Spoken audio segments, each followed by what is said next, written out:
Biasa dipanggil siapa ya? Masa kalian nggak kenal sama aku sih, nggak mungkin. Jadi di sini aku akan menjelaskan lanjutan dari materi yang kemarin sudah dipelajari sama teman-teman semua dari tutor sebelumnya, yaitu tentang anatomi dan fisiologi sistem endokrin, kelenjar dan fungsinya. Boleh di next.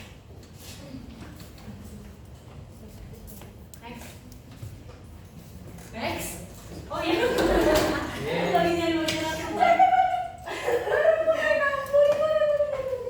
Oke, jadi pembahasan kita pada sore hari ini tuh ada anatomi, fisiologi, hormon dan mekanismenya. Untuk yang bakal aku jelasin sendiri itu ada anatominya. Next, boleh. Oke, next lagi. Kita mulai dari hipotalamus.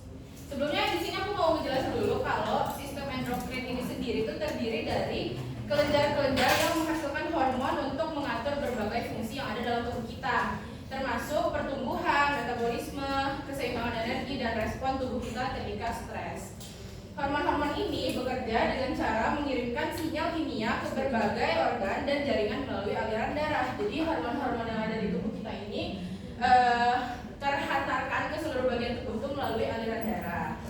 Yang pertama ada hipotalamus. Hipotalamus ini adalah pusat kendali utama sistem endokrin. Jadi hipotalamus itu bekerja sebagai peninjau penghubung sistem saraf dengan endokrin dan juga pengatur utama untuk mencapai keseimbangan tubuh atau homeostatis. Nah, untuk fungsinya sendiri itu menerima sinyal dari sistem saraf, misalnya stres, suhu tubuh yang meningkat atau menurun, siklus tidur, lapar, tekanan darah, dan juga yang lain-lain.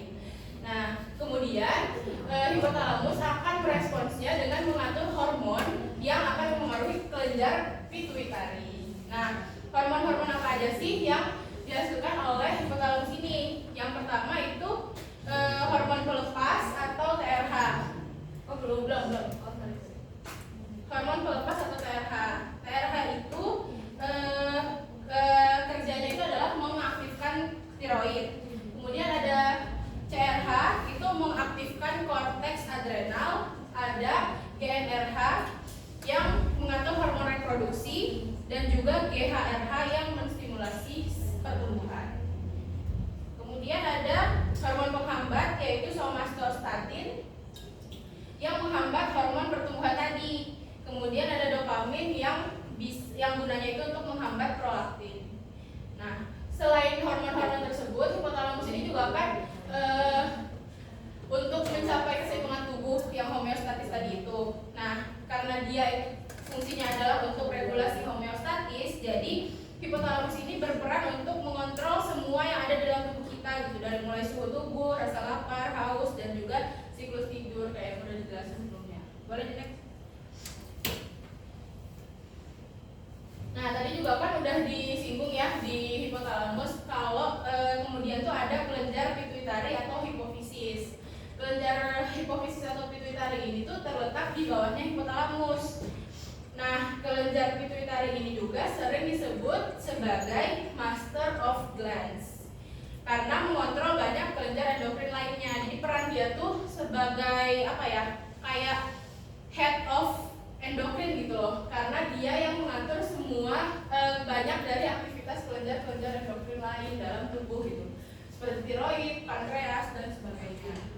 Nah, di hipofisis ini ada beberapa lobus.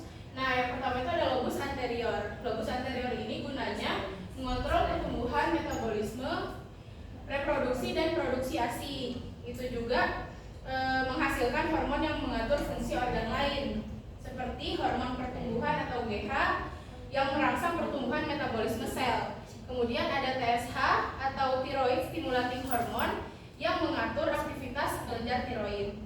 Kemudian ada ACTH atau adrenocorticotropic hormone yang memicu sekresi hormon kortisol dan korteks adrenal. Prolaktin itu yang untuk merangsang produksi ASI pada ibu menyusui. Kemudian yang terakhir itu ada FSH dan LH yang mengatur fungsi reproduksi termasuk ovulasi dan produksi sperma. Kemudian ada yang kedua itu hipofisis posterior atau lobus posterior. Nah, gunanya itu untuk mengontrol keseimbangan dalam tubuh, kontraksi rahim, dan produksi ASI juga. Nah, ini tuh juga menyimpan dan melepaskan hormon-hormon yang dihasilkan oleh hipotalamus. Jadi, hormon yang dihasilkan oleh hipotalamus itu kemudian disimpan dan juga dilepaskan sama si hipofisis posterior ini. Yaitu ada hormon oksitosin dan ADH. Oksitosin ini berperan dalam kontraksi rahim saat melahirkan.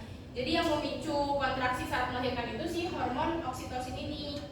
Dan juga pembentukan ikatan sosial ketika berinteraksi. Dia ngaruh juga ke sana. Terus ADH ini nama lainnya itu adalah vasopresin.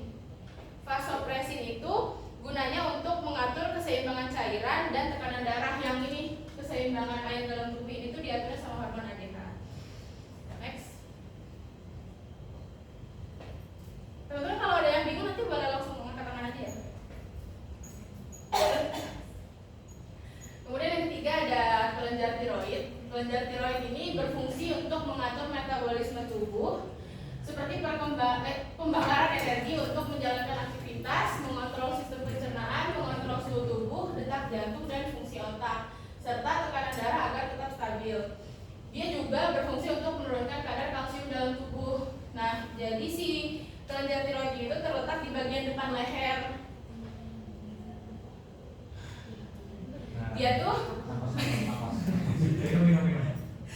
pokoknya berperan penting dalam mengatur metabolisme seluruh tubuh melalui produksi hormon tiroid. Jadi kelenjar tiroid itu memproduksi hormon tiroid. Hormon-hormon yang dihasilkannya itu ada T3 dan T4. T3 itu sendiri itu namanya triiodotironin. Triiodotironin ini bersamaan dengan T4 atau tiroksin itu tuh mengontrol metabolisme energi, suhu tubuh, dan pertumbuhan sel. Jadi mereka berdua itu tuh kayak sepaket gitu loh. Nah yang terakhir itu ada hormon kalsitonin.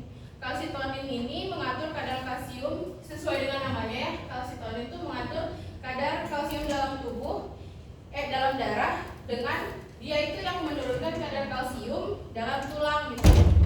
Karena kan kadar kalsium itu juga nggak boleh terlalu tinggi ya. Jadi dia hormon itulah yang berperan untuk menurunkan kadar kalsium dari tulang itu. Yang keempat ada kelenjar paratiroid. Apa sih kelenjar paratiroid ini? Kelenjar paratiroid itu adalah kelenjar kecil yang berada di belakang tiroid. Jadi di belakangnya si back ini. Nah, paratiroid itu terletak di belakang si kelenjar tiroidnya. Makanya namanya paratiroid. Kelenjar ini tuh berfungsi untuk mengatur kadar kalsium juga melalui hormon paratiroid atau parathormon atau PTH. Yang berperan dalam mengatur kadar kalsium dengan meningkatkan, nah dia ini yang meningkatkan kalsiumnya. Kalau yang tadi perannya untuk menurunkan, kalau yang ini untuk meningkatkannya. Dia itu meningkatkan kadar kalsium dalam darah dengan merangsang pelepasan kalsium dari tulang. Jadi kalau yang ini sebagai perangsang, yang ini sebagai stoppernya gitu. Dia meningkatkan penyerapan kalsium di usus juga dan juga mengurangi ekskresi kalsium melalui ginjal. Kan ginjal kita juga berperan dalam menurunkan ya si kalsium ini tadi. Cuma dia ini mengurangi si kerja ginjal itu dalam mengurangi kalsiumnya. Jadi kalsiumnya meningkat. Boleh di next.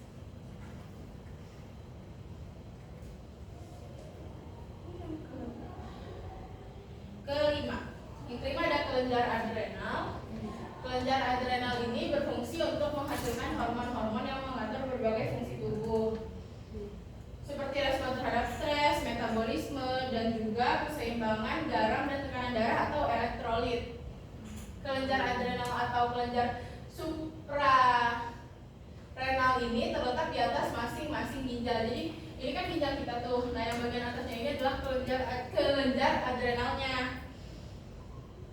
Dia itu terdiri juga dari beberapa bagian. Yang pertama ada korteks adrenal yang merupakan lapisan luar dari si kelenjar adrenal ini. Nah, dia itu menghasilkan hormon steroid. Hormon-hormon steroid itu ada kortisol yang merupakan hormon stres yang meningkatkan kadar gula darah, mengurangi peradangan, dan membantu tubuh merespon terhadap stres yang terjadi gitu. Yang kedua ada aldosteron. Aldosteron ini sendiri mengatur keseimbangan natrium dan air serta berpengaruh pada tekanan darah. Jadi dia yang mengatur tentang si elektrolit dalam tubuh kita, si aldosteron itu. Yang terakhir itu ada androgen atau nama lain dari hormon androgen ini adalah DHEA. DHEA atau DHEA ini berperan dalam perkembangan seksual dan pembentukan otot. Yang kedua itu ada medula adrenal, bagian dari si kelenjar adrenal itu tadi. Nah, medula adrenal ini tuh lapisan dalamnya. Jadi kalau yang korteks tadi adalah luarnya, medulanya itu yang di dalamnya, yang dilindungi oleh si korteks ini tadi. Dia itu juga menghasilkan hormon yang namanya katekolamin. Nah, hormon ini tuh mengatur stres dan juga respon fight or flight. Hormon-hormonnya itu ada adrenalin dan noradrenalin. Oh iya. Adrenalin ini sering juga disebut epinefrin. Itu tuh memicu yang itu tadi fight or flight dengan meningkatkan detak jantung dan tekanan darah. Jadi tubuh tuh tahu kapan kita harus fight, kapan kita harus flight dengan tekanan darah yang meningkat gitu. Detak jantung kita juga otomatis meningkat kan. Yang kedua ada hormon noradrenalin atau norepinefrin. Nah, hormon itu berkontribusi pada peningkatan kewaspadaan dan juga respon terhadap stres. Next.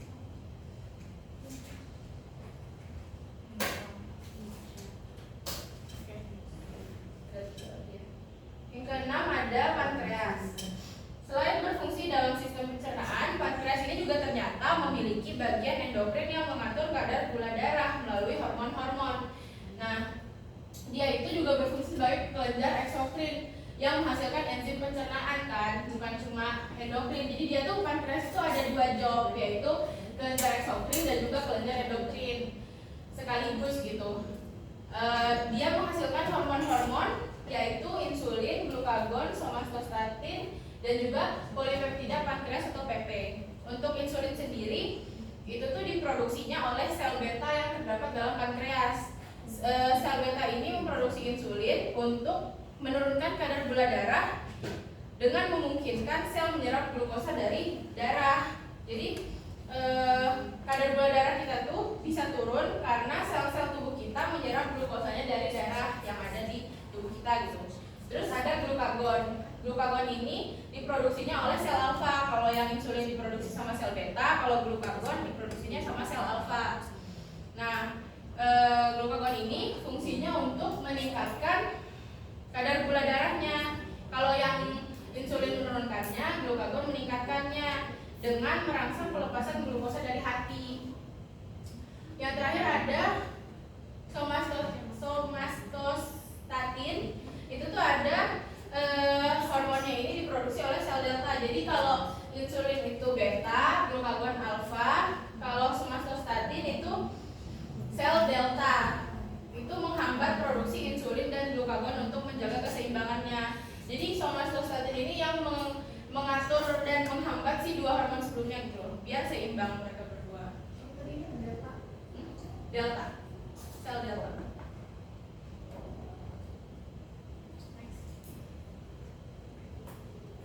Kita masuk ke dua yang terakhir ya, yang bawah, bagian bawah tubuh kita. Itu tuh ada gonad. Jadi dua-duanya ini gonad, cuma dibedakan dari jenis kelamin yaitu laki-laki dan perempuan. Ada gonad yang terdapat pada wanita, itu adalah ovarium.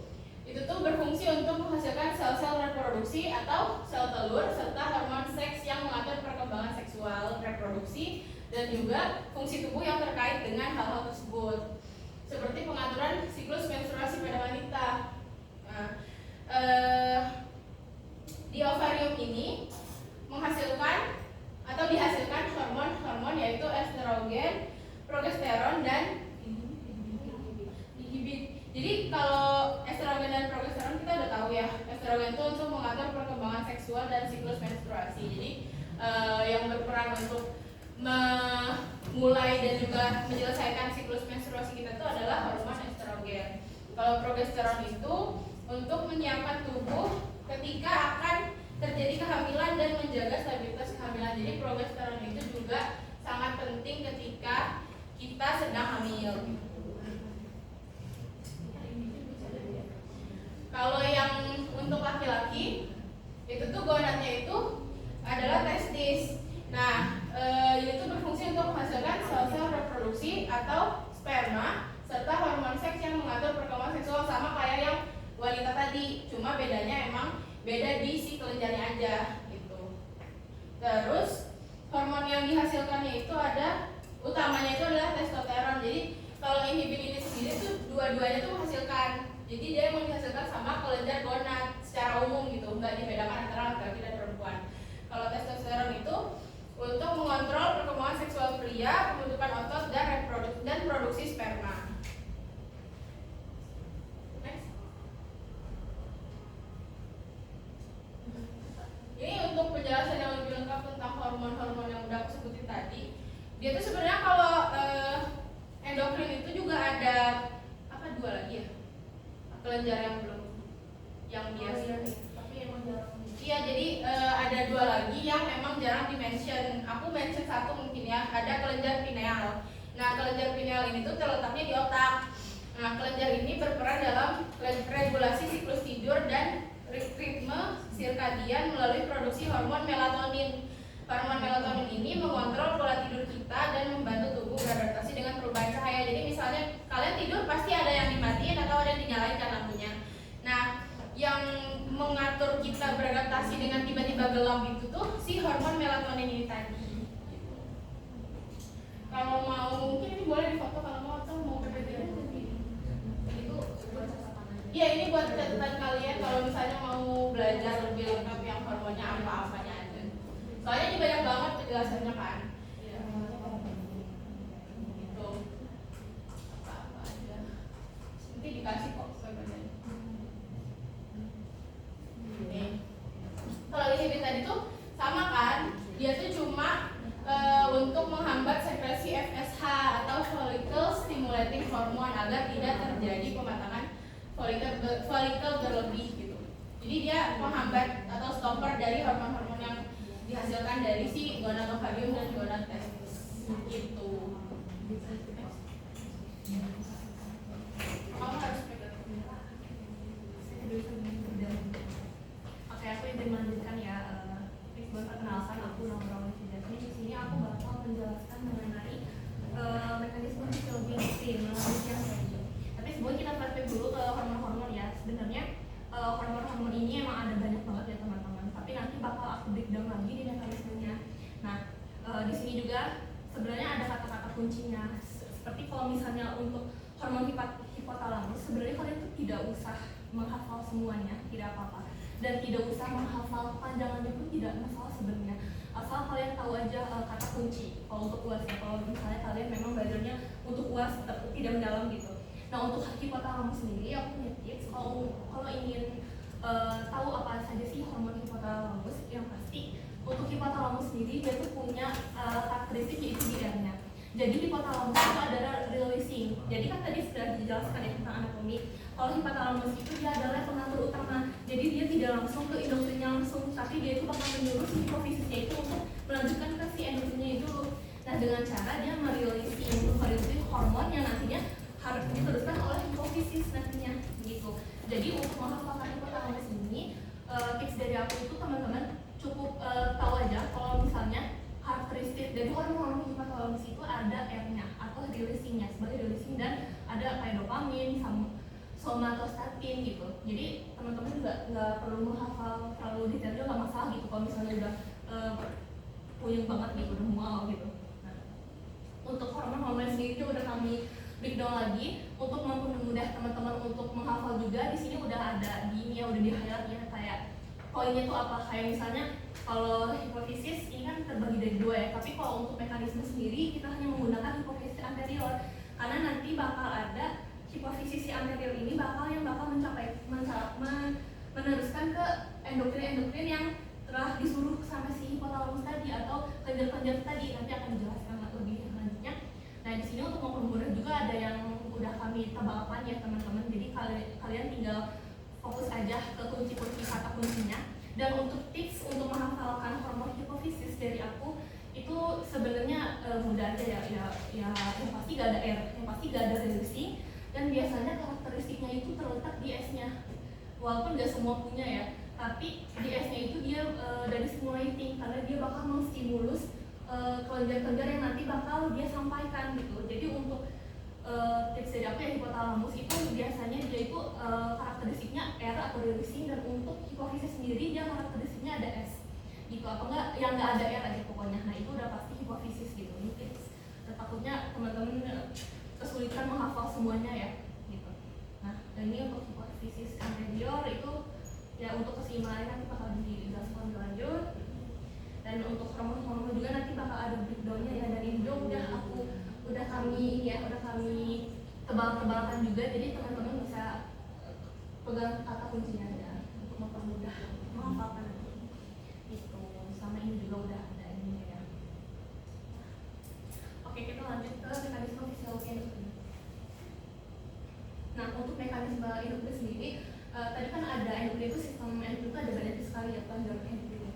Nah itu tuh sebenarnya secara mekanisme itu ada dua dipisahkan. Ada yang bekerja secara mandiri, ada yang bekerja tidak mandiri tapi dikontrol oleh hipotalamus. Nah yang jadi highlight itu adalah di hipotalamusnya yang membedakan. Nah untuk kelenjar yang mandiri dia itu tidak dipengaruhi oleh hipotalamus, tapi dia itu benar-benar bekerja sendiri.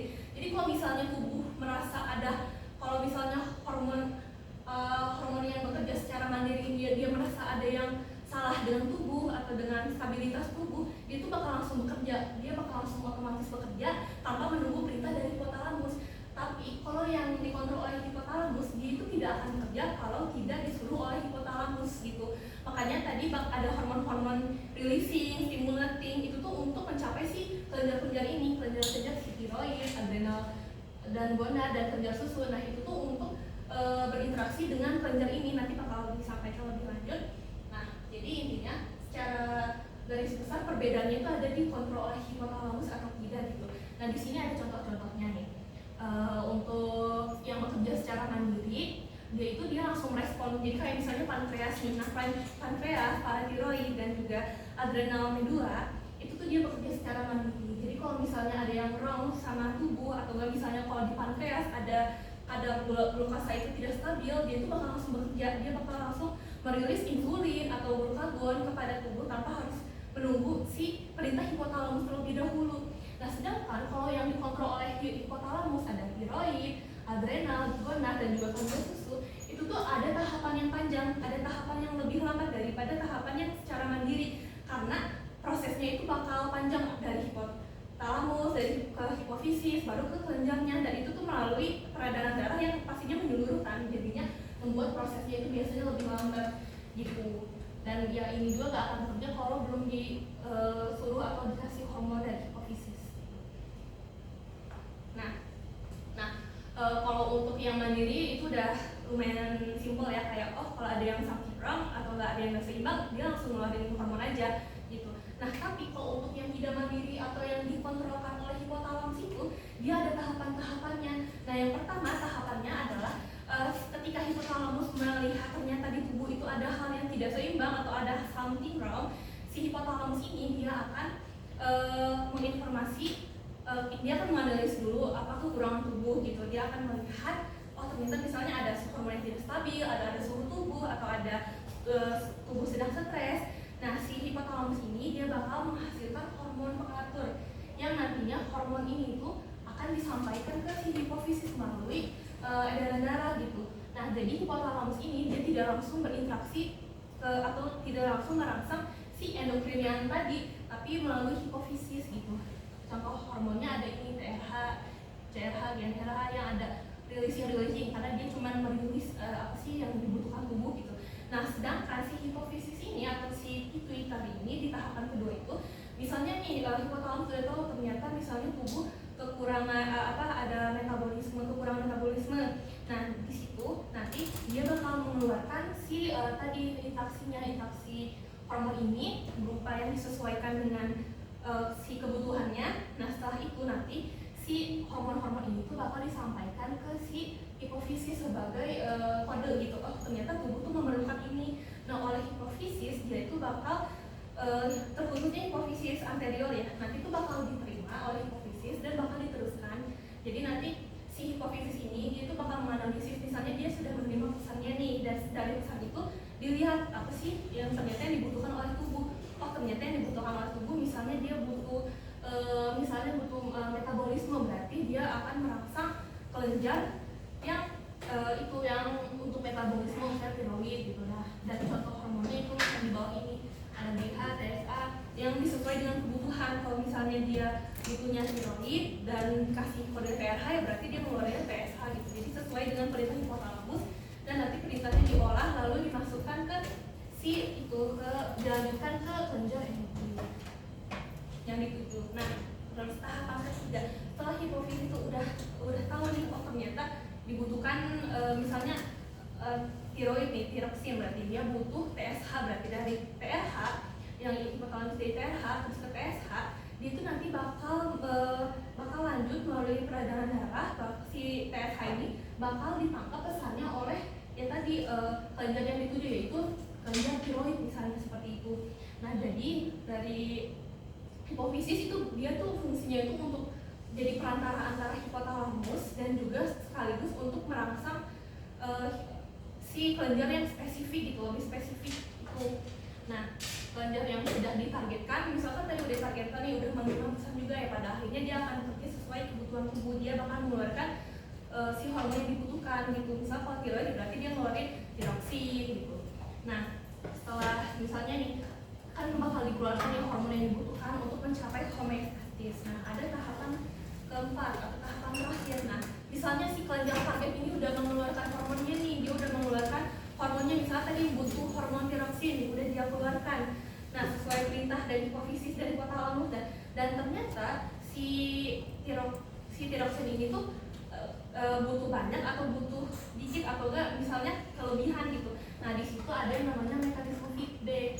Nah, mekanisme feedback itu adalah mekanisme di mana dia itu mengatur sekresi si hormon ini. Misalnya, kalau misalnya saat tadi mengeluarkan hormon tiroid dia itu kebanyakan, otomatis kan jadi gak seimbang dong karena kebanyakan tiroid. Nah, otomatis nanti si mekanisme feedback ini terutama negatif feedback itu dia akan mengurang, dia akan merangsang si kelenjar itu agar mengurangi si hormon tersebut, agar hormon tersebut tuh berhenti untuk diproduksi, sehingga homeostatis tetap terjadi dan tubuh tuh tetap stabil gitu. Nah, itu untuk negatif feedback. Jadi poinnya itu dia memperlambat atau memberhentikan hormon untuk keluar gitu. Nah, tapi ternyata metabolismenya tuh kurang, kita butuh lebih banyak, ya berarti kita menggunakan positive feedback, di mana nanti si feedback ini dia akan merangsang kelenjar agar nanti si kelenjarnya itu mengeluarkan hormon lebih banyak gitu, dan juga mempercepat juga mengeluarkan lebih banyak hormon sampai si kebutuhan itu tercapai, homeostatis itu tercapai gitu. Itu untuk tahapan yang dikendalikan oleh hipotalamus. Nah, ini adalah interaksi hormon-hormonnya. Ini untuk memudahkan teman-teman juga untuk menghafalkan ya. Soalnya tadi udah sempat aku kasih tips gitu. Kalau bisa hipotalamus itu udah pasti dia releasing, karena dia tidak merangsang, tapi dia hanya menyampaikan informasi yang nantinya hipofisis itu harus mengstimulus gitu. Makanya ada X di sini. Nah, ini untuk ininya, dan untuk mempermudah bagaimana cara kita tahu itu membutuhkan hormon seperti apa, kuncinya ada di depannya, di tulisan depannya atau di huruf depannya. Misalnya dia butuh tiroid nih, tubuh tuh butuh tiroid, ya udah berarti tubuh ya udah ini kan TRH, TSH, tiroid, berarti ya udah kalian cukup, oh berarti yang depannya T, yaitu berarti TRH dan TSH gitu. Jadi kalian gak usah benar-benar hafalin semuanya yang saklek itu juga gak masalah gitu.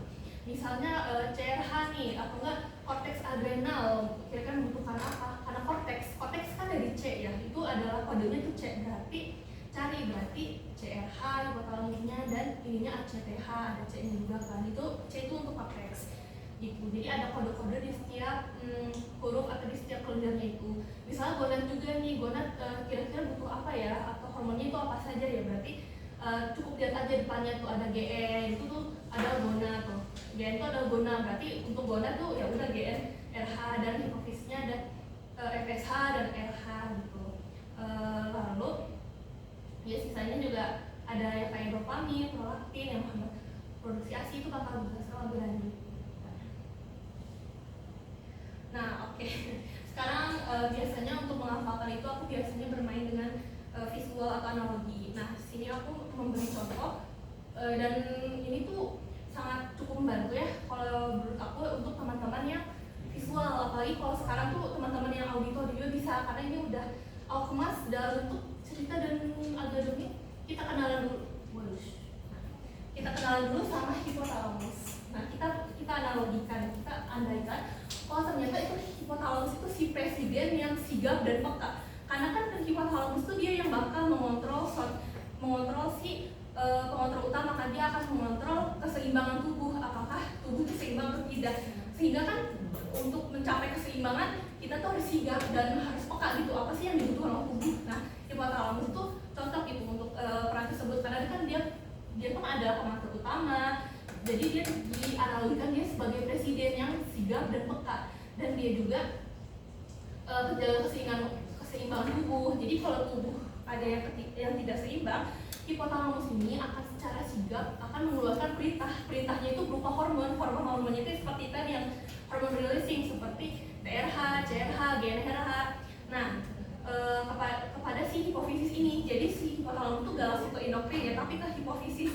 Andai si hipofisis ini tangan kanannya lah untuk merangsang si kelenjar yang lebih spesifik untuk mengeluarkan hormon yang dibutuhkan biar homeostatis tetap terjalani.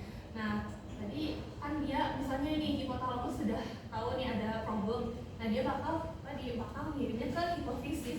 Nah, hipofisis ini diandaikan sebagai perdana menteri yang terpercaya karena dia adalah tangan kanannya dari si hipotalamus, yang dimana oh ada masalah nih dalam si tubuh ini, dia bakal kasih tahu si perdana menterinya itu untuk kasih tahu nih kira-kira menteri apa sih yang cocok untuk menjaga kestabilan ini. Misalnya ada keamanan atau enggak tubuh sedang stres atau sedang tidak aman, jadi kan bakal ngasih tahu ke hipofisis itu bakal ya bakal dirangsang dengan tadi hormon yang tadi yang ada releasingnya. Nah, setelah dirangsang si hipofisis ini dia pokoknya bakal menganalisis gitu apa kebutuhan dari si tubuh ini. Nah, karena dia terpercaya, dia bakal ngeluarin yang sesuai dengan apa yang hipotalamus perintah atau yang si presiden itu perintah gitu. Nah, disebut juga master of blame karena dia kelenjar utama yang nanti fungsinya mengontrol, kayak perdana menteri aja dia kan mengontrol menteri-menteri yang lainnya kan.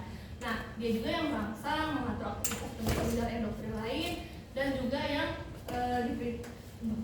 memerintahkan, yang merangsang mereka. Nah, jadi nanti dia misalnya dia setelah dapat perintah dari hipotalamus, dia bakal ke hipofisis menerima, dan si perintah ini itu bakal diproses lagi ke dalam perintah ini, ke perintah yang tadi yang diinteraksi hormon itu yang disesuaikan. Kalau ternyata butuhnya keseimbangan berarti tiroid, kalau butuhnya memang untuk stres bisa kortisol gitu, jadi disesuaikan. Misalnya nih si menteri ini udah tahu nih kebutuhannya apa, dia tinggal cari aja divisi-divisinya yang memang cocok. Nah, ini adalah para menteri. Jadi kan kalau ngafalin satu-satu mungkin agak susah ya, jadi aku jadi kelompokkan gitu untuk lebih mudah dihafalkan. Itu para menteri. Nah, yang pertama itu ada menteri tiroid. Nah, tiroid ini si menteri energi dan infrastruktur. Nah, yang dimana dia tuh punya job desk-nya, yaitu yang pertama ada hormon tiroksin atau T4 yang dia tuh akan mengatur metabolisme tubuh. Jadi kan dia kan menteri energi dan infrastruktur ya, dan dia kan bakal metabolisme tubuh kan ada energi. Nah, itu tuh job desk dia gitu. Terus ada triodotironin, itu dia yang mempercepat metabolisme dan meningkatkan produksi energi. Dia tuh yang meningkatkan ibaratnya infrastruktur atau yang mempercepat dia rata gitu. Dan ada kalsitonin, kalau ini fungsinya itu menurunkan kadar kalsium.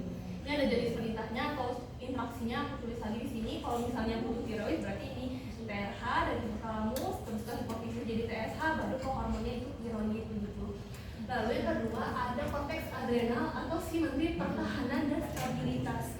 Nah, jadi si adrenal ini seperti namanya ya, job desk-nya yaitu yang pertama ada kortisolnya, itu dia merespon stres. Jadi ketika tubuh sedang merasa stres, dia itu akan mengatur metabolisme glukosa, lemak, dan protein biar si tubuh itu berenergi kembali, biar si tubuh itu bisa memproduksi energi kembali gitu. Lalu ada aldosteron, itu yang menjaga keseimbangan air dan garam biar dehidrasi dan untuk menjaga keseimbangan tubuh. Terus ada androgen yang membantu perkembangan karakteristik seksual sekunder. Jadi untuk mempertahankan tubuh dan untuk menstabilitaskan tubuh agar tidak stres atau tidak lemah. Nah, si korteks adrenal ini, si menteri inilah yang jadi kuncinya gitu misalnya. Gitu. Lalu yang ketiga ada GONA, si Menteri Kesehatan dan Reproduksi. Nah, seperti namanya job desk-nya ya tentu yang pertama, kalau dari ovarium itu ada estrogen. Nah, estrogen ini dia mengontrol siklus menstruasi dan mempersiapkan rahim untuk kehamilan. Itu kan berarti udah maksudnya ke kesehatan dan reproduksi, kan reproduksi wanita gitu. Lalu ada progesteron, itu juga sama menjalankan dan menjaga lapisan rahim, apalagi kalau lagi kontraksi lahir atau rahim gitu. Lalu dari testis itu ada testosteron, yaitu merangsang produksi sperma, dan kedua ini juga memiliki fungsi yang sama, yaitu dia akan membantu perkembangan seksual sekunder. Jadi kesehatan reproduksi ini memang dipegang oleh GONA gitu. Dan sebenarnya ada lagi yang inhibin itu ya, cuman aku rasa nggak perlu dimasukin ke sini.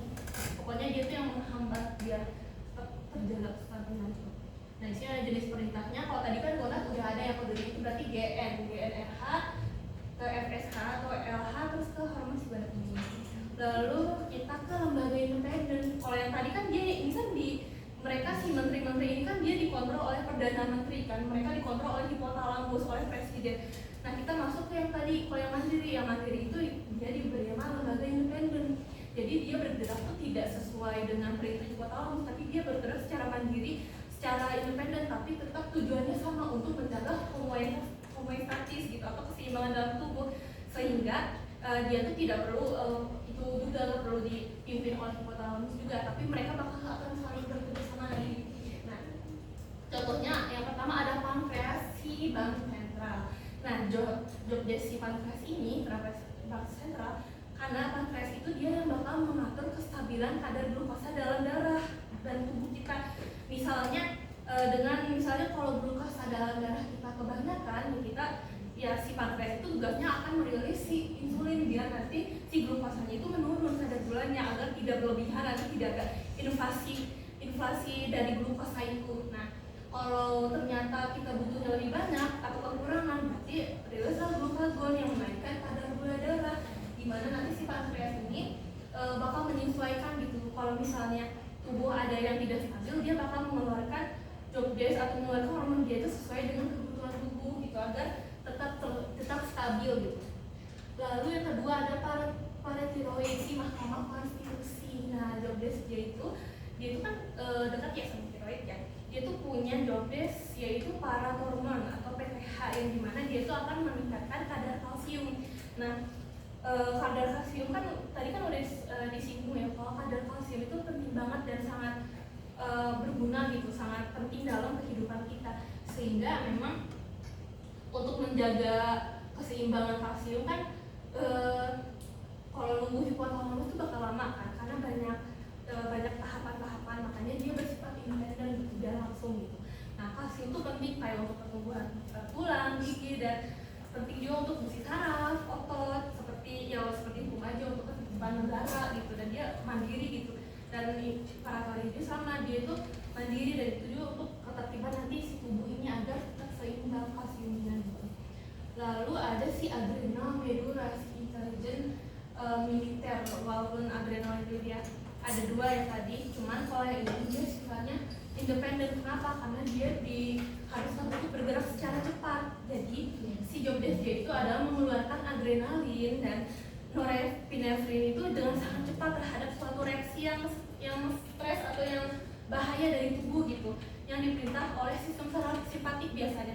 Kayak misalnya kalau kita kaget atau kita melihat suatu bahaya, kita kan bakal otomatis kaget, dan mungkin kita bakal otomatis detak jantung berdetak kencang, kita otomatis pas lari jadi energinya jadi pulih atau jadi lebih bisa lari dengan cepat. Dan itu karena ada peran si adrenal medula ini. Bayangkan kalau misalnya adrenal ini juga dia masuk ke dikontrol dari hipotalamus, itu kan bakal lama banget ya, bakal bertahap dulu. Dia harus ke hipotalamus dulu, dia harus ke hipofisis dulu, belum peredaran di darahnya, itu kan bakal lama banget ya. Sehingga itu tubuh bakal sulit untuk beradaptasi karena kan itu lama banget gitu. Jadi si adrenal medula ini dia berfungsi untuk bekerja sama si merespon dengan cepat gitu, kayak refleks yang kayak gitu agar si tubuh itu nggak dalam bahaya dan stres. Dan ini ada contoh oke, ini ada contoh dari awal sampai akhir dan ada sedikit games ya, sedikit edisi, sedikit dongeng dan games. Nah, kita analogikan dengan Oke, kita analogikan dengan negara hijau. Nah, kenapa disebut negara? Karena kan tadi kan pengandaiannya atau analoginya adalah pemerintahan ya. Nah, negara itu ibarat si tubuh si hijau ini. Nah, tubuh si hijau logistik gitu. Ya, jadi suatu hari hijau logistik itu sedang melaksanakan pekerjaannya sebagai logistik gitu.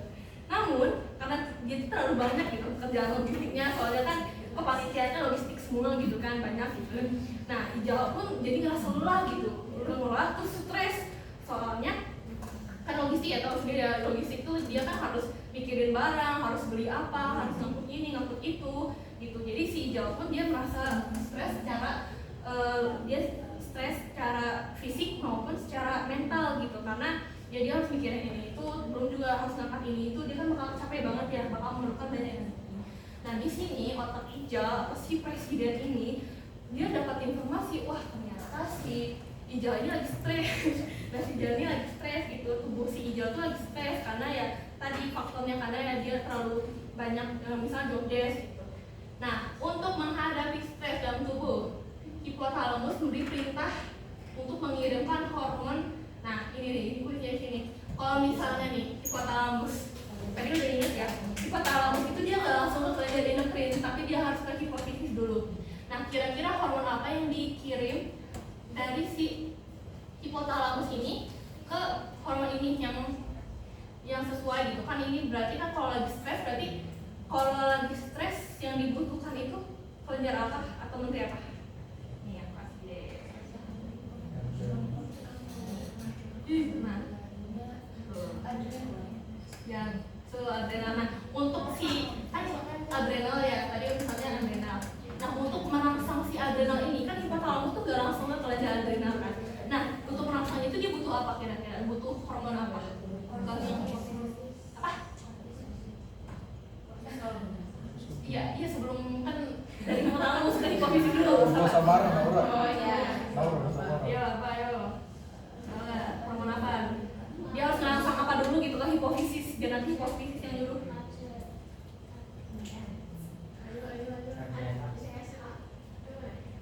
Sebelum semua sebut.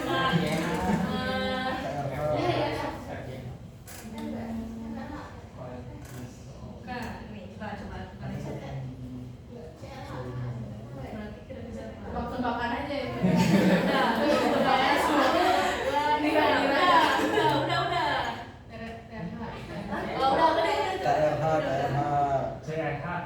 Nah, betul. Gimik banget tuh Pak. Tolong. Nah, oke betul. Tadi ya udah ya. Karena kan tadi bener ya kata ya kita mau merangsang si kortisol dan mengamankan adrenal. Tapi sebelum itu kan dia nggak langsung ke memberinya gitu, langsung wah kamu gini enggak, tapi dia itu melalui si perdana menterinya atau melalui si hipofisis dulu yang ada di bawah dia, yaitu dengan cara interaksinya itu dengan si tadi CRH gitu ya. Belum CRH gitu.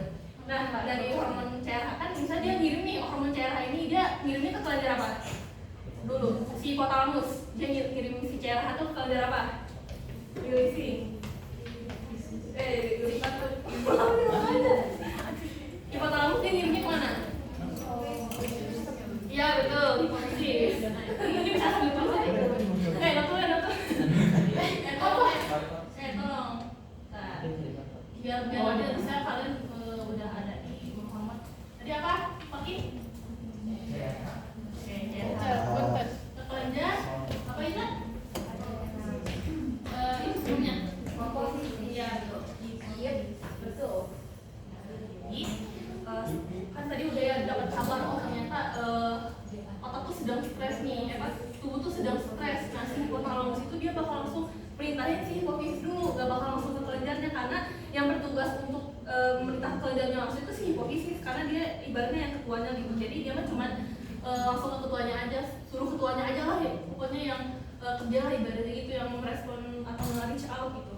Nah kan dari perintah itu untuk menggunakan hormon CRH.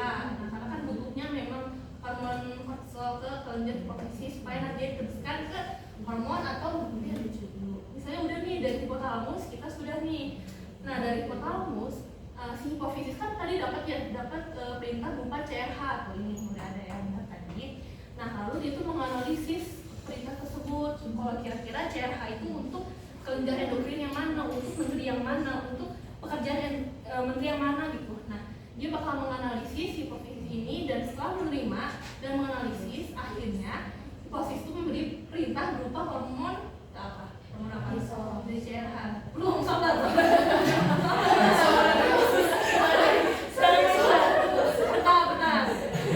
Ada hierarkinya. Ada hierarkinya. Ini ke jadi hormon yang untuk merangsang si adrenal ini. Betul. Apa tadi ini? Betul. Oh ya, Maaf ya, ACPH. oh iya. Benar. Nah, ACPH. Iya. Ya. Soalnya kan SMA ini kan. Nah, tadi kan udah ya, dari CRH, dari hipotalamus ke hipofisis itu dia merintah lagi nih, merintahnya tadi ke apa? Ke kelenjar apa? Ke si adrenal, menteri apa tadi? Menteri apa Ci? Ada yang kedua. Enggak ada menterinya. Pasti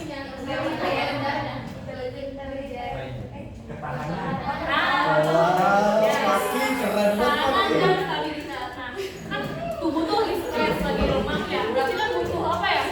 Butuh biar aman gitu, biar aman dan biar stabil kembali ya. Berarti butuhnya ya itu menteri adrenal atau menteri tadi pertahanan, dan cara interaksinya itu ya dengan ini ACTH, dari CRH ke ACTH gitu. Nah di sini, melalui aliran darah. Tadi kan udah ACTH itu dilepas melalui aliran darah. Terus itu tuh si perintah ya tadi hipofisis itu betul ya ACTH ya diterima oleh kelenjar tadi benar adrenal. Nah ini adrenal akibatnya gini. Nah si kelenjar adrenal ini dia bakal merespon perintah tersebut dan menjalankan job test-nya nih. Tadi kan ada banyak ya job test-nya. Nah kira-kira hormon apa yang bakal dilepas oleh si adrenal itu biar tubuh tuh enggak stres lagi gitu. Betul. Langsung ya. Ya, soalnya dari tadi aku selalu. Oh iya. Sabar ya. Sama kita ada tapi selalu. Time to shine. Tuh, yang berfungsi untuk menyebabkan stres. Ini bisa gimana ya cara? Tolong kok begini. Nah, kiri. Oh ya. Begini ya. Begitu ya. Gitu. Kita masuk lagi. Nah, Belum tadi udah ya. Tadi kan udah nih, kita sudah si adrenal itu udah menjalankan job desk-nya yang tadi yang kortisol. Nah, nanti dia bakal kerjasama sama lembaga independen tadi. Nah, dia bakal kerjasama sama pankreas. Jadi kan adrenal itu sebagai menteri pertahanan kan tadi yang bekerja sama dengan lembaga independen yaitu bank sentral atau pankreas untuk mengatasi si stres tersebut. Nah, dengan adrenal melepas si kortisol ini, kortisol itu bakal ningkatin glukosa dalam tubuh gitu, dan dia bakal minta nanti glukosa untuk nanti dinaikkan karena glukosa itu adalah bahan bakar tubuh. Jadi kan kalau kita stres kan pasti lemas ya, pasti bakal ya lemah gitu tubuh tuh. Nah fungsinya glukosa dilepaskan itu biar ada makan si tubuh gitu loh, biar si tubuh tuh ada energi kembali, jadi bisa bertahan hidup gitu, nggak lemas gitu. Nah di sini kan glukosa kan udah dikeluarkan ya. Nah si glukosa ini setelah dikeluarkan, nah itu kan pasti bakal ada kadarnya, dan kadarnya itu ya seperti yang tadi diatur oleh mekanisme feedback. Nah pankreas ini berperan sebagai tadi kan kalau kortisol itu si adrenal itu kan prosesnya panjang ya. Nah tapi kalau pankreas itu langsung pas glukosanya sudah ada gitu, sudah ada penyeimbangan, dia itu langsung bergerak gitu untuk kayak ngawasin apakah si glukosanya itu bakal seimbang atau tidak gitu. Nah di sini pankreas ya berperan langsung sebagai penyeimbang atau pengatur kadar glukosa darah dengan mekanisme feedback gitu. Nah jika kadar glukosa berlebihan, apa berarti mekanisme? Ya, dan itu berupa apa?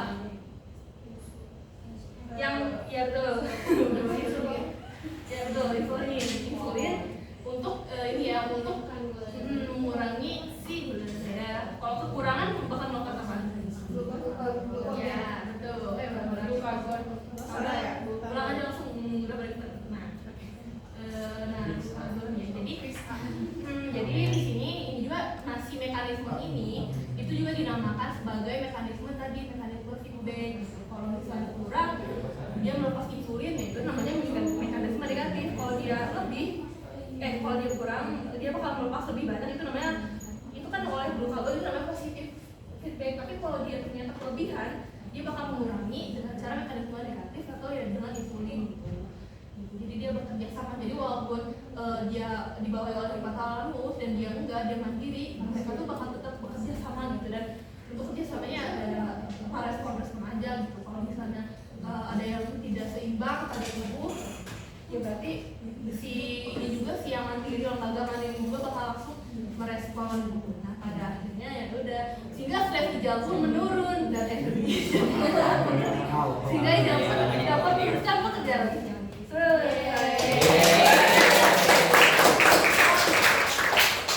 Selamat ya Jal. Kasih jam. Ya, tes gitu jam. Sudah pulih kembali ya Ida Logistik. Jadi karena satu materi anatomi dan fisiologi sistem endokrin kita hari ini sudah selesai, aku mau nyimpulin dari materi-materi yang kita bahas tadi. Jadi kesimpulan dari materi kita pada hari ini adalah sistem endokrin itu merupakan jaringan kompleks kelenjar yang berperan dalam regulasi berbagai fungsi tubuh melalui produksi hormon-hormon. Hipotalamus dan pituitari berfungsi sebagai pusat kontrol utama.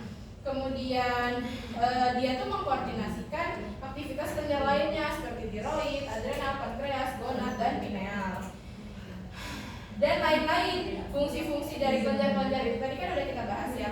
Terus selain berperan dalam homeostatis tubuh, sistem endokrin juga mempengaruhi aspek-aspek psikologis dan perilaku manusia, termasuk ritme tidur, stres, dan perkembangan seksual. Makanya keterkaitan antara sistem endokrin dan sistem saraf itu menunjukkan bahwa regulasi hormonal itu nggak cuma bersifat mekanis, tapi juga berkaitan dengan interaksi kompleks yang ada dalam tubuh kita, antara tubuh dan lingkungan ya. Oke, terima kasih karena udah menyimak aku dan Naura yang menjelaskan pada sore hari ini.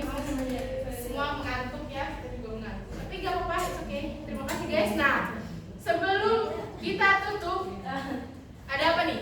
Ada apa ya? Ada apa nih? Takut. Jadi kita akan merefleksikan apa yang udah dijelasin di depan tadi dengan cara. Dengan caranya gimana Ji? Tahu dong Pak. Tutor dong. Tutornya dong. Maaf ya. Jangan ikut ke depan.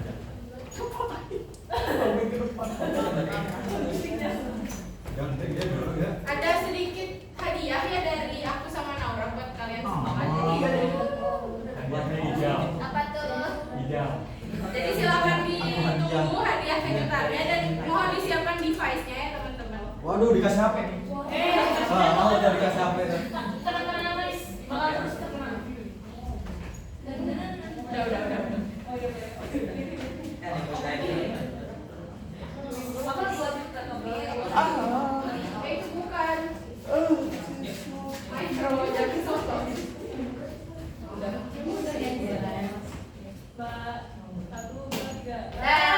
Jadi kita akan mengadakan kuis. Wah, Yang juara satu itu apa? Mau tidur satu tuh. Mau ikutan boleh nggak? Karena nanti ada hadiahnya dan kita nggak tahu hadiahnya apa karena kita juga nggak tahu hadiahnya apa. Jadi kalian jangan kerjain dulu Voucher aja. Prismar. Ini kalian boleh masukin pinnya atau nggak kalian scan aja Ya, itu warga. di zoom aja dulu. Udah ini print. Komannya aku buka aja ini. Nggak mau. Nah, Ini Kris teman-teman. Boleh Prismar. dibayar 10.000 ya. Prismar. Ya ada uang Krisnya juga boleh di scan. Enggak. Kalau ada kendala kabarin ya. Mau. Masih sini ya. Ya.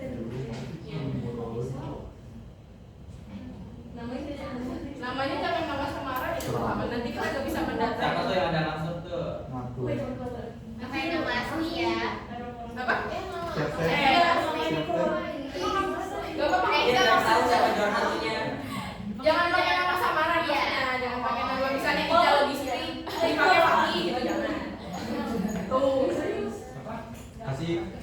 Paku hijau. Jangan. Kamu ngasih nama hijau apa Paku? Iya, gitu. Iya. Iya. Ya udah sama. Cepat ya. Iya udah. Ganti nungguin. Oh iya maaf sih. Oke. Jadi ada yang kesalahan. Tadi sudah sih. Nggak usah ngantuk. Lu itu Paku. Jadi aku Kita masih ada dulu. Iya. Biasa kan kan? Oke, mulai.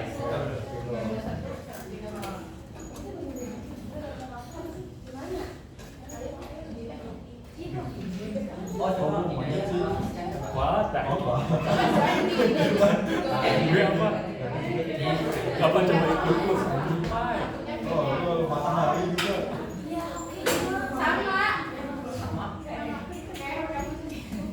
Ya udah mulai pakai HP aku. Iya, udah nggak sabar. Paku juga nggak salah nih. Tapi udah salah sih. Ayo kerjasama kita galau. Udah salah. Yuk, nih catatannya tak. Tadi nggak kebaca cowok.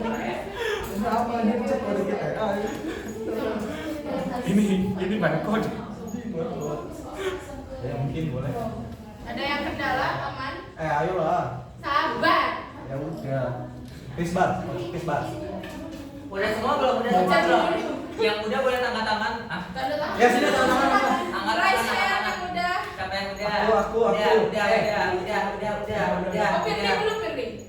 Ayo. Gimana yang lain? Kenapa Ini tidak belum? cuy?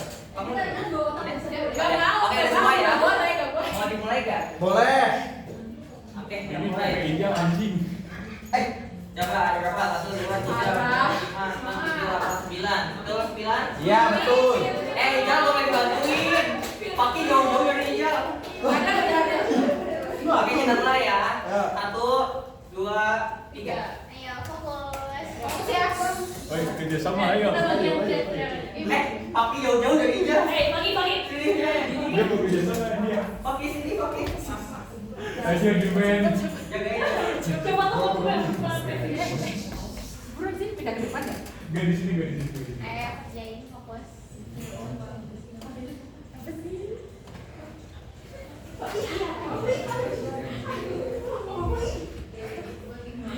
Tujuh, enam, lima. Oke, jawabannya coba kamu kita lanjut ya. Siapa leader? Siapa ini? Wih. Kelas Widi. Apa warna perintah yang dikirim kota Langus tadi Kovisit saat tubuh stres? Tadi yang Glukosa. Jangan masuk dong. Kelas.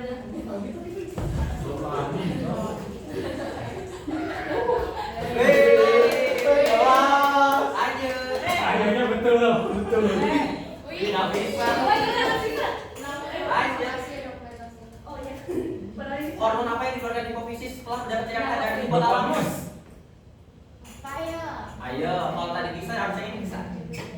Ini lanjutan yang tadi guys. Ada lagi kalau ini. Lu tahu nggak? Lu jangan salah-salahin. Lu lihat tuh. Wih, bagus. Gue dulu. Berarti ini ya lagi main game ya. Lanjut. Day. Hormon apa yang dilepas adrenal untuk bantu tubuh agar stres? Yang ngomongin terus. Ayo coba lagi. Udah. Wih, dua. Udah sama. Ayo pada kecil ya. Itu udah gak sabar itu udah. Pada kecil ya. Gua bener bocah. Gua bener. Apa fungsi utama kortisol saat tubuh stres? Ayo tadi apa? Ayo. Alas ya, yang mana tadi? Ayo ya. Wih, empat lagi, 3. Dua lagi, satu lagi, siapa lagi nih? Boy. Lukas Sedara. Cuma 3 orang yang betul, cowok. Banyak yang Emang salah. jatuh ya tadi. Ya tuh gocek. Wih, Ada telepon kok dari tadi. Mengapa pankreas disebut bank sentral tubuh? Banyak duit. Cepet.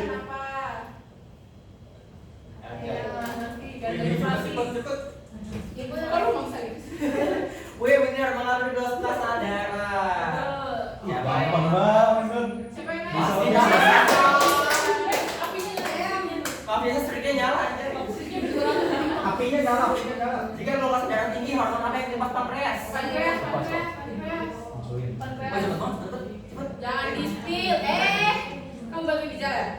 Wih bener semua itu.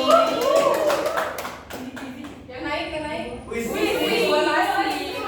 Ayo Di, Kita saling hijau nih. emang kita nggak mau salah sekali. Ya dong. Saling Jika menurut daerah rendah, pankreas akan lepaskan hormon apa ayo pankreas. Apa? Itu. Oh enggak hijaunya di blacklist aja. Ya. Ayo satu lagi. Woi, Sangkon. Ayo, pemain mau benar. Betul. Sudah bekerja sama tidak ada di leader. Wih nggak bisa hat-trick 5 kali, 8 kali. Lu posisi berapa? Apa Itu nama video jalur posisi hormonal berapa? dari hipotalamus ke adrenal? Ayo apa tadi? Keren. Lagi main terus lu hijau. Ini gue suka banget. Cerdas. Aku tahu. Anjir. Itu HPA. Ayo, ini pertanyaan terakhir. Pas. Masih memimpin. Itu yang kedua dihapus aja jadi. Rokok. Jika adrenal rusak, apa akibat paling mungkin bagi Ija? Stres. Serang OMG. Itu jawaban paling bener gak sih? Ya udah sih Jo. Nggak tahu. Maaf saya nggak relate orang. Wih, bener semua. Keren, apa ini sih? Jadi juara satunya, juara 3 dipegang oleh Didi. Juara 2-nya dipegang oleh Ija. Dan juara 1 dipegang oleh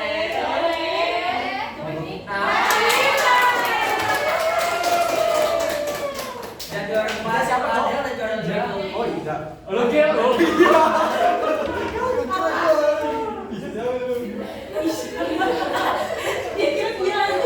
Oh, selebrasi gua. Parah di blacklist, Kacau. Ya berarti itu gak ada benernya ya tadi ya? Oke, keren. Itu dong tiga. Mungkin ini ya. Tapi tadi Andi mau top 5 atau top 3? Top 10 lah. Apa sih? Top 10. Kalau top 5 berarti sama ya? Aulia tadi. Top 5. Anjir. Maksudnya, maaf, harus Wajib apa harus ini ya teman-teman yang harus premium. Iya. top 5 aja. Ya, aman. Top 5-nya Yang nanti. 4-nya ada, 5-nya Auli. Betul. Kita pukul aja ya. Jadi kalian semua semoga cepat Siapa lo pemenangin gue? Itu ya. Lu nyalain gua. Padahal kita diskusi. dan boleh dialihkan lagi kepada nama. Coba ya. Oke, terima kasih Gazio.